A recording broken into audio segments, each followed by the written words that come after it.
Hi students, இந்த வீடியோவில் பார்த்தீங்க அப்படின்னா கேஷ் ஃப்ளோ ஸ்டேட்மெண்ட்லேருந்து S3 கேஷ் ஃப்ளோ ஸ்டேட்மெண்ட்டில் இன்டைரக்ட் மெத்தட்லேருந்து ஒரு சம் பார்க்க போகிறோம். இதுக்கு முன்னாடி ஒரு 12 சம் போட்டிருப்போம். அதுக்கு முன்னாடி பேசிக் எல்லாம் கொடுத்துருப்போம். அது பார்த்துக்கோங்க. ஸோ அப்போ தான் உங்களுக்கு சம் ஃபுல்லாக புரியும். கேஷ் ஃப்ளோ ஸ்டேட்மெண்ட் பொறுத்தவரை உங்களுக்கு 2 மெத்தடில் சம் போடலாம். ஒன்று டேரக்ட் மெத்தட், இன்னொரு இன்டைரக்ட் மெத்தட். நம்மளுக்கு கொஸ்டின் எப்படி கொடுத்துருக்காங்களோ அது பேஸ் பண்ணி நம்ம வந்து சம் வந்து போட்டுக்கலாம். ஓகேவா? ஸோ இந்த வீடியோவில் டேரக்ட் மெத்தட்லேருந்து ஒரு சம் வந்து பார்க்கலாம். இந்த சம் ரொம்ப சிம்பிளான சம் தான். ஸோ இந்த சம் பார்த்தீங்கன்னா 2020-21 நவம்பர் ஜனவரியில் கேட்ட கொஸ்டின் தான் இது. ஸோ அதனால் வீடியோ ஸ்கிப் பண்ண ஃபுல்லாக பாருங்கள். அப்போ சம் ஃபுல்லாக உங்களுக்கு புரியும். ஓகே, ஸோ அதுக்கு முன்னாடி டேரெக்டாக கொஸ்டினுக்கு போயிடலாம். ஓகேவா? ஓகே, ஸோ என்ன எழுதிக்கிறீங்கன்னா கேஷ் ஃப்ளோ ஸ்டேட்மெண்ட் த மொகன் limited from the year end 31 March. ஓகேவா? ஓகே, ஸோ நம்ம கேஷ் ஃப்ளோ ஸ்டேட்மெண்ட் ரெடி பண்ணுறதுக்கு நம்மளுக்கு என்னென்ன விஷயம் தேவைப்படும் அப்படின்னா வந்து 3 ஆக்டிவிட்டி பேஸ் பண்ணி நம்ம பெருக்கி தெரியணும். என்னென்ன activity? Object activity, operating activity, financial activity. So அது பேஸ் பண்ணி நம்ம பிரிச்சுட்டோம் அப்படின்னா சம் வந்து ரொம்ப ஈஸியாக போடலாம். அது என்ன ஆக்டிவிட்டி அப்படின்னா ஒன்றும் கிடையாது.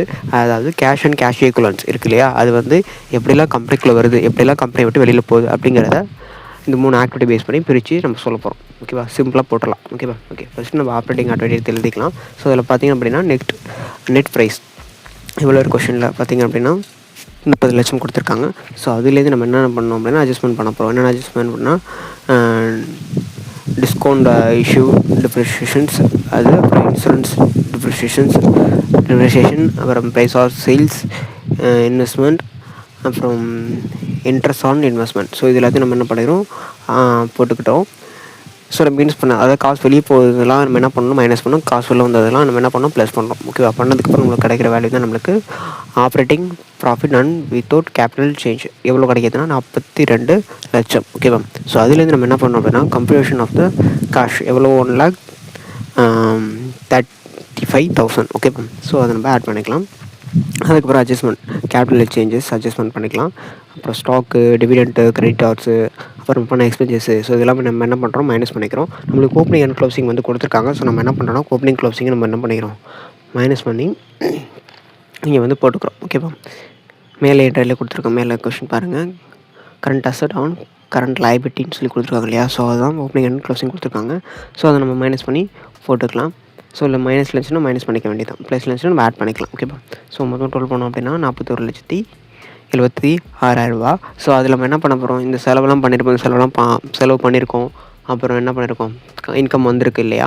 ஸோ நம்ம என்ன பண்ணோம் அப்படின்னா வந்து அதுக்காக டேக்ஸ்லாம் பே பண்ணியிருப்போம் இல்லையா. ஸோ அந்த டேக்ஸ் என்ன பண்ணுறோம், மைனஸ் பண்ணுறோம். டேக்ஸ் எவ்வளோ பே பண்ணியிருக்கோம் அப்படின்னா கொஸ்டினை பாருங்கள், எவ்வளோ 15,75,000. ஸோ அதை நம்ம மைனஸ் பண்ணிக்கலாம். மைனஸ் பண்ணோம் அப்படின்னா நம்மளுக்கு 26,100,000.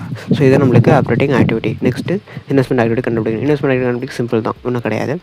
நம்ம பர்ச்சேஸ் பண்ணது, ஓகேவா? பர்ச்சேஸ் வந்து லேண்ட் வந்து பர்ச்சேஸ் பண்ணியிருக்கோம். எவ்வளோ அப்படின்னா 3 லட்சத்துக்கு. ஸோ 20 யூனிட்டாக ஷேர்ஸ் பிரித்தோம் அப்படின்னா 12. ஸோ போட்டோம் அப்படின்னா 36,000. ஓகேவா? ஸோ பர்ச்சேஸ் பண்ணாலும் காசு வெளியே போகும் இல்லையா. ஸோ அப்போ மைனஸ். ஓகேவா? So next sales investment. So sales பண்ணதில் காசு என்ன வந்திருக்கும், கேஷ் என்ன இருக்கும், உள்ளே வந்திருக்கும். ஸோ அப்போ ப்ளஸ் பண்ணிக்க வேண்டியது தான். ஸோ 4,80,000. நெக்ஸ்ட்டு இன்வெஸ்ட்மெண்ட் ஆகும் ரிஜிஸ்டர்ட். ஸோ ரிசீவ் பண்ணியிருக்கோம். ஸோ அதுவும் 4,000. ஸோ இதெல்லாம் டோட்டல் பண்ணிக்கலாம், மைனஸ் பண்ணிட்டோம் அப்படின்னா நம்ம இன்வெஸ்ட்மெண்ட்டிங் ஆக்டிவிட்டிஸ் கண்டுபிடிச்சிடலாம். எவ்வளோ 5,34,000. So next financial activity. Financial activity simple தான்.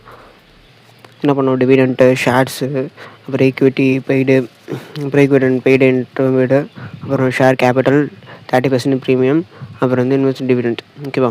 ஸோ எல்லாமே நம்ம என்ன பண்ணியிருக்கோம், பே பண்ணி வாங்கியிருக்கோம். ஸோ அப்போங்கன்னா கேஷ் வெளியில் போயிருக்கோம். அப்போ எல்லாத்தையும் மைனஸ் பண்ணிக்கலாம்.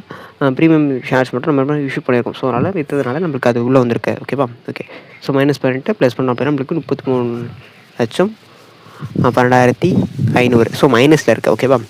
ஓகே, ஸோ இப்போ நம்ம கண்டுபிடிச்சா operating activity, investment activity, financial activity. So 3 நம்ம என்ன பண்ணோம், ஆட் பண்ணிக்கிட்டு மைனஸ் பண்ணிட்டோம் அப்படின்னா நம்மளுக்கு 3,77,500. ஓகேவா? ஓகே, அதுக்கப்புறம் நம்ம என்ன பண்ணோம், கேஷ் அண்ட் கேஷ் ஈக்குவலன்ஸோட ஓப்பனிங் அந்த வேல்யூ எடுத்து நம்ம எழுதிக்கணும். ஓகேவா? ஓப்பனிங் எவ்வளோ அப்படின்னா வந்து நம்மளுக்கு கொடுத்துருப்பாங்க. எவ்வளோ அப்படின்னா 3,94,450. ஓகேவா?